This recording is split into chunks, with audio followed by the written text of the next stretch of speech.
सोलोरा active करीब करीब 1710 1725 आप कैश के स्टॉक्स में जा रहे हैं, करीब करीब 1585 के स्टॉप लॉस के साथ आपको बाय करना है। राहुल शर्मा मानते हैं। कविता गुड मॉर्निंग। कविता, आज का आपका top conviction trade? Very good morning Viren ji. Well, आज निफ्टी में हम एक गैप डाउन ओपनिंग देख रहे हैं और मेरा जो स्टॉक पिक है that is from the pharma sector itself. तो कल डॉक्टर लालपेथ लैब में हमने एक बाइंग इंटरेस्ट आता हुआ देखा। कुछ ओपन इंटरेस्ट अगर देखें तो करीबन 10% का हमने उसमें एक इंक्रीज देखा। तो कुछ लॉन्ग बिल्टअप आते हुए दिख रहे हैं और एक बेस बिल्डिंग एक्सरसाइज भी लालपेथ लैब ने किया है। आप अगर इनके डेली चार्ट्स पर देखें तो अराउंड 3400 के लेवल से स्टॉक अच्छे से करेक्ट भी हुआ है और बेस क्रिएट किया है अराउंड 2800 के लेवल्स पर। अबाउट टू क्रॉस इस 20 डेज सिंपल मूविंग एवरेज। मुझे लग रहा है इसमें एक बाइंग अपॉर्चुनिटी बनता है। 2908 की कल क्लोजिंग दिया है लालपेथ लैब ने। 2990 के टारगेट्स के लिए इसे बाय किया जा सकता है। 2875 का एक स्टॉप लॉस लेना चाहिए। इन केस अगर ये नीचे मिले, मुझे लगता है जब तक 2800 के ऊपर ये अभी सस्टेन है, इसमें बाइंग कीजिए। 30-35 का एक 30-35 पॉइंट्स का स्टॉप लॉस लीजिए और 80 और 90 पॉइंट्स का अपसाइड फ्रॉम दैट ओपनिंग। चलिए, ये कॉल आपको कविता जी की तरफ से आती हुई दिखती है। जुड़ गए हैं आशीष चतुर्मोता साहब से। बहुत ही मजबूत पकड़ वो रखते हैं फ्रंट लाइन ब्लू चिप्स पर। देखते हैं आज उनकी कौन सी कॉल है, लॉन्ग साइड या शॉर्ट साइड पर। आशीष जी, स्वागत है आपका, बताइए। गुड मॉर्निंग शैल जी, गुड मॉर्निंग वीरेंद्र। तो देखिए, मेरे तरफ से शैल जी, हमने लास्ट वीक बात की थी बड़े ब्रेकआउट की सन फार्मा और लुपिन में, जहां पर हमने कहा था कि ये मल्टी ईयर ब्रेकआउट हम देख रहे हैं सन फार्मा और लुपिन के अंदर में। बहुत ही लंबे समय से कंसोलिडेट कर रहे थे और जिस तरह के डिसाइसिव ब्रेकआउट इन स्टॉक में देखने को मिले, अब यहाँ से दोनों ही स्टॉक में मुझे लगता है 10 से 15% की तेजी बहुत ही जल्द देखने को नजर आएगी। तो हमारी पिक सन फार्मा में है, बट इसको हम ऑप्शन के थ्रू प्ले कर रहे हैं। मुझे लगता है 700 रुपए की कॉल ऑप्शन सन फार्मा की लेनी चाहिए और स्टॉप लॉस लगाना चाहिए 12 रुपए का। और मुझे लगता है 45 रुपए के लक्ष्य बहुत ही जल्द 700 रुपए की इस कॉल ऑप्शन में देखने को नजर आ जाएंगे। टेक्निकली हमारा मानना है कि स्टॉक जो है वो 730-735 के जोन को छूने की कोशिश इस हफ्ते के अंदर में कर सकता है। तो जिसके चलते मुझे लगता है slightly out of the money 700 रुपए के स्ट्राइक की कॉल ऑप्शन सन फार्मा की लेनी चाहिए। चलिए, एक बहुत ही लंबी अवधि का ग्राफ बनाइए डायरेक्टर साहब। बहुत शानदार कॉल आपके सामने आई है सन फार्मा की। काउंटर आपके सामने मार्च सन 2017 का हाईएस्ट लेवल आपको दिखाता हुआ दिखेगा और स्टॉक 700 रुपये को दोबारा रिक्लेम किया है लगभग 3-3.25 साल बाद। जुड़ते हैं सुमित जी से। आपको एक बढ़िया ब्रोकरेज रिपोर्ट भी सन फार्मा पर आती हुई दिखी है और मई के महीने में आप देखिए सन फार्मा 8% ऊपर है एफएनओ में। सुमित जी, स्वागत है आपका। बताइए क्या कहती हैं ब्रोकरेजेस सन फार्मा के बारे में।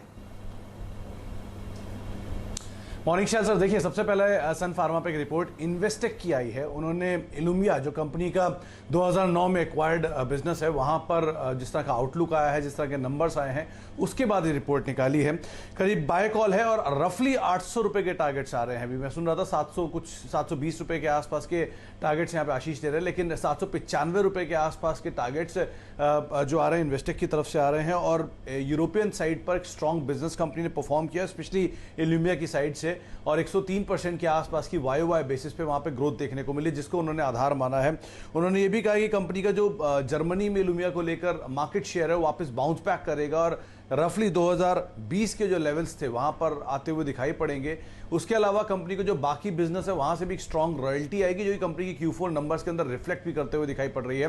तो ओवरऑल एक स्ट्रॉन्ग आउटलुक और एक स्ट्रॉन्ग ग्लोबल प्रोस्पेक्ट इस कंपनी के लिए दिखाई पड़ रहा है, जिसके आधार पर उनकी तरफ से एक बाय रेटिंग है और रफली 800 रुपए के आसपास के टारगेट सिर्फ सन फार्मा पे आ रहे हैं। चलिए, ये रणनीति आपके सामने सन फार्मा पर आती हुई दिख रही है। डायरेक्टर साहब, हमारे रिसर्च गुरु श्री मयूरेश जोशी साहब जुड़ चुके क्या? चलिए, तो अब ऐसा करते हैं, आपके सामने बढ़िया टेक्निकल कॉल्स आ चुकी हैं। ज़्यादातर रुझान मिड कैप और लार्ज कैप फार्मा की तरफ है बाई साइड पर, और बिक वाली आपको आती हुई दिख रही है एक प्राइवेट सेक्टर बैंक और एक आईटी कंपनी पर। चलिए, अब जानते हैं कि आज का फंडा पिक क्या हो सकता है। जोशी साहब, स्वागत है आपका। बताइए कहाँ ध्यान, कहाँ रुझान। SGX निफ्टी अभी आपको 200 पॉइंट का कट लाते हुए दिख रहा है इनिशियली। कहाँ दांव लगाएंगे आप आज? Good morning Shail sir, good morning Veeru ji and good morning to everyone on the panel. तो बिल्कुल आई थिंक वॉलेटिलिटी बिल्कुल बरकरार रहेगी, बट जैसे मैं आई थिंक कई हफ्तों से कह रहा हूँ, I think agro based companies पे आई थिंक फोकस रहना चाहिए। Monsoon is around the corner and ये कंपनीज आई थिंक अभी भी ऑपरेट कर रही है फुल कैपेसिटी पे with expectations of good support from the monsoons. तो मुझे लगता है I think Gujarat Ambuja exports Shail sir जो यही स्पेस में है, इसे हम शायद डिक्लाइंस पे देखना चाहेंगे लुकिंग एट द मार्केट। चलिए, गुजरात अंबुजा एक्सपोर्ट्स का लंबी अवधि का चार्ट लेके आइए डायरेक्टर साहब। यहाँ पर ऑलरेडी आप रिकॉर्ड हाईज आते हुए देख रहे हैं। ऐसा क्या आपको यहाँ पर जोशी साहब पसंद आता हुआ दिख रहा है गुजरात अंबुजा एक्सपोर्ट्स में? 3 काम में ये है, मेज और ज़्यादातर सॉफ्ट कमोडिटीज़ में आपको ये कंपनी ट्रेड करती हुई दिखेगी। 3,800 करोड़ मार्केट कैपिटलाइजेशन, बताइए क्या पसंद आता है आपको इसमें? You're absolutely right, Shell sir. So I think पहली तो I think agro space में है, which probably means that it is in the right space at this point of time. दूसरा I think maize processing की जो top line growth है ये exceptional थी पिछले 9 महीने में compared to the previous 9 months. Other agro processing में भी है, edibles oil है, starch derivatives है. तो I think ये दोनों जो segments है इसकी top line growth काफी जबरदस्त रही है for the past year itself. कुछ आंकड़े अगर पेश करूं तो I think अगर आप profitability देखें for 9 months that stood almost at 221 odd crores if I'm not mistaken. और पूरे प्रॉफिट पिछले वित्त वर्ष का 146 crores था। तो जो EPS इन्होंने रिपोर्ट किया था 6 रुपया 30 पैसे का, they've already reported an EPS of 9.5 rupees और एक तिमाही अभी भी बाकी है। दूसरा I think balance sheet strength in terms of debt, बहुत मार्जिनल डेट यानी एकदम नेग्लिजिबल डेट है। डिविडेंड यील्ड 2% है और जो प्रोडक्ट्स हैं आई थिंक यहाँ पे जो एंड यूसेज और वॉल्यूम ग्रोथ है, लॉकडाउन हो नहीं हो, I think this will keep on continuing and that will not hamper it's bottom line. चलिए, तो गुजरात अंबुजा एक्सपोर्ट्स पर आप सॉफ्ट कमोडिटीज के जरिए एक बढ़िया लॉन्ग कॉल आज के सत्र के लिए खेल सकते हैं। 165 के आसपास आपको ये काउंटर बंद होता हुआ दिखा होगा और जोशी साहब इस पर मोहर लगा रहे हैं लॉन्ग साइड पर। चलिए, यहाँ पर रैप अप कर देते हैं अपनी टेक्निकल कॉल्स का और फिर जुड़ेंगे हर्षदा जी से और यतिन जी से। चर्चा होगी नतीजों पर जो आपको बाजार बंद होते हुए दिखे हैं। चलिए, अब आपके सामने जो कॉल्स हैं वो मैं सीक्वेंशली बता देता हूं। आपको एक लॉन्ग कॉल आती हुई दिख रही है गुजरात अंबुजा एक्सपोर्ट्स पर फंडामेंटली मयूरेश जोशी साहब की तरफ से। यहां पर आपको लॉन्ग कॉल्स आती हुई दिख रही हैं ज़्यादातर लार्ज कैप और मिड कैप फार्मा स्पेस पर। मार्क्सन्स पर बुलिश हैं हमारे मित्र राजेश सतपुते साहब। सन फार्मा पर लॉन्ग कॉल आपको देते हुए दिख रहे हैं आशीष चंद्रमोता जी। यहाँ पर ग्रैन्यूल्स पर आज जो नतीजे आएंगे FNO पर आपको एक बाय कॉल आती हुई दिख रही है प्रकाश गावा साहब की तरफ से। REC पर पावर स्पेस में बुलिश हैं हमारे मित्र मानस जायसवाल साहब लखनऊ से। यहाँ पर पूरे सेक्टर में आपने कल मोमेंटम आता हुआ देखा है और REC एक बहुत ही फंडामेंटल स्ट्रॉन्ग सरकारी कंपनी है जो आपको बढ़िया तरीके से FNO में ट्रेड करती हुई दिख रही है। एक और मिड कैप फार्मा स्पेस पर चर्चा होगी आज लॉन्ग साइड पर, सोलारा एक्टिवा पर। ये कंपनी आपको पसंद आती हुई दिख रही है राहुल शर्मा साहब को जो इक्विटी 99 वाले हैं। सेल कॉल्स 2 हैं।